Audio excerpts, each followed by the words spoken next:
नमस्कार, मी निकिता. आपण पाहतायत LS मराठी. पाहुयात महत्त्वाच्या घडामोडी. माझ्याशी संबंधित फोटो शेअर केले जात आहेत, या संदर्भात खुलासा आज करतोय. ती मुलगी माझ्या मित्राची मुलगी आहे. तिचे वडील आज हयात नाहीत. आमचे कौटुंबिक संबंध आहेत.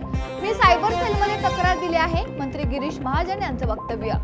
भिवंडीतील 6 खासदारांच्या विरोधात उद्धव बाळासाहेब ठाकरे गटाचे जोडे मारो आंदोलनात मोठ्या संख्येने शिवसैनिक सहभागी. संजय दिना पाटलांची मुलगी राजुल पाटील मातोश्रीवर आपली भूमिका स्पष्ट करण्यासाठी मातोश्रीला भेट. मी ठाकरेंसोबतच निष्ठेने काम करेन, राजुल पाटील यांचं वक्तव्य. शिवकालीन गडकोट संवर्धन, जतन आणि स्वच्छता अभियानांतर्गत खासदार निलेश लंकेंचे शौर्यपीठ आणि बलिदान भूमी असलेल्या वडूतुळापूर येथे छत्रपती संभाजी महाराजांच्या स्मृतीस अभिवादन. ऐतिहासिक वारसा जतनासाठी लंकेंचं आवाहन. ओमराजेंच्या गोवर्धनवाडी येथील निवासस्थानी कार्यकर्त्यांची मोठी गर्दी. ओमराजे आज त्यांच्या राजकीय निर्णय जाहीर करणार. मतदारसंघातील कार्यकर्त्यांशी चर्चा करून घेणार निर्णय. ठाकरेंच्या शिवसेनेला धक्का. बंड केल्यानंतर पहिल्यांदाच अष्टीकरांची प्रतिक्रिया. पुन्हा विचार केला आणि आता इथे राहून देखील उपयोग नाही, अष्टीकरांचं वक्तव्य.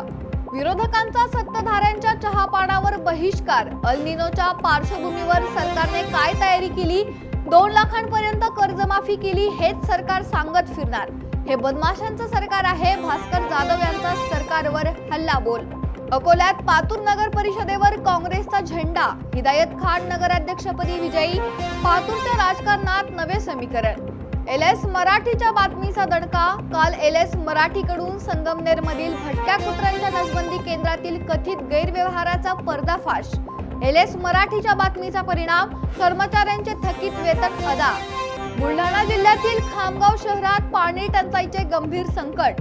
नागरिकांची पिण्याच्या पाण्यासाठी वडवड. प्रशासनाकडे तातडीने उपाययोजना करून नियमित पाणी पुरवठा करण्याची नागरिकांची मागणी. या होत्या महत्त्वाच्या घडामोडी. पाहत रहा LS मराठी.